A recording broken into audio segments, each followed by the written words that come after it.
According to a study done by the Society for Conservation Biology in 2015, the current extinction rate for species across the globe is 1,000 times higher than the natural extinction rate, and it's predicted to grow up to 10,000 times higher.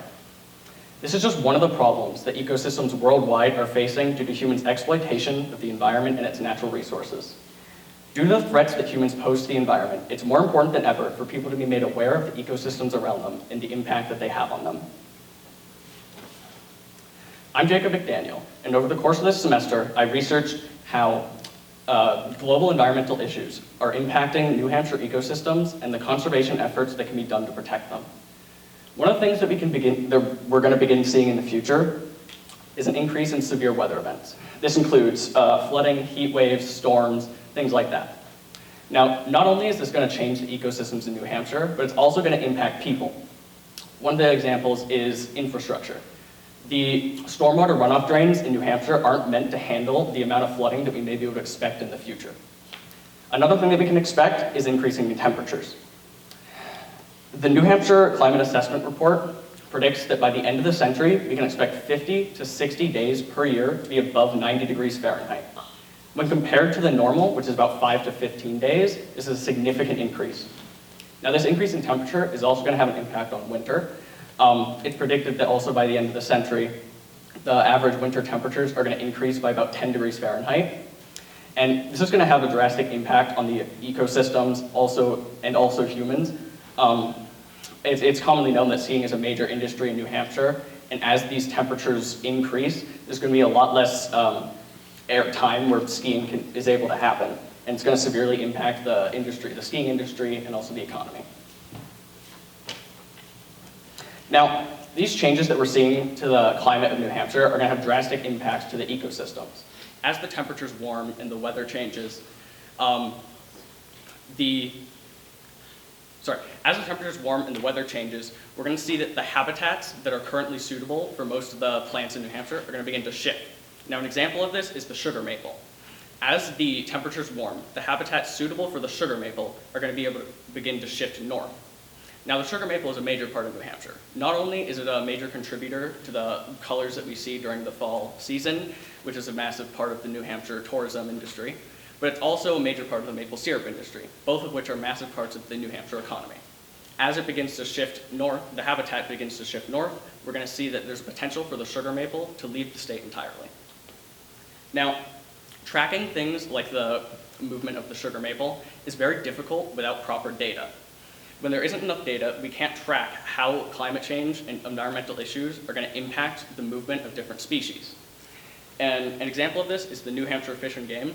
They've actually requested that people report sightings of different amphibians and reptiles because there isn't currently enough information on some of them.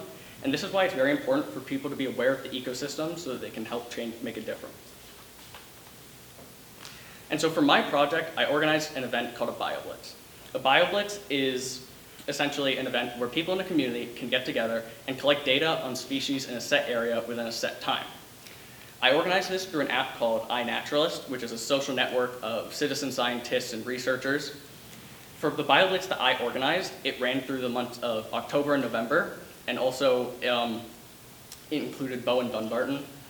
And in order to organize this, I first had to advertise it, which I did through email, social media, personal connections. But then after that, I just had to participate. And then me and the members of my project, we just had to go out in Bowen Dunbarton and take pictures or videos of different species that we found. Now, I had two main goals for this project. One of them being I just wanted to learn about the ecosystems that we have in New Hampshire, the species that we see. But I also wanted to give people an opportunity to learn about the ecosystems around them. Over the course of the semester, I gained 22 members to my project. Together, we made 495 observations, totaling 242 different species. The most common observations made were the eastern teaberry, the red maple, and amanita mushrooms.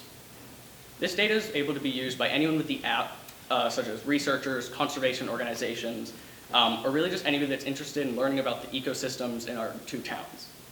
I did run into some challenges with this project, one of them being that as the season went on, it got later into fall, a lot of the plants started to die off, and there were less mammals and different animals to make observations of.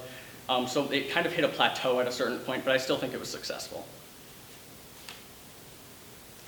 Despite the many challenges that the environment faces today, it's not too late to take action.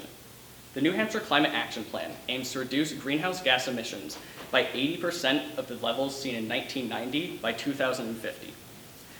They plan to do this by recommending 67 actions to conserve the environment and reduce emissions.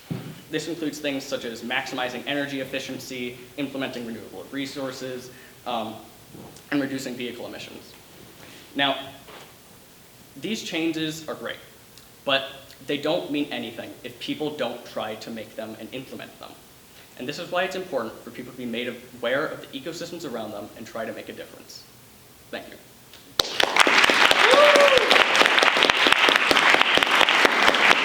Are there any questions?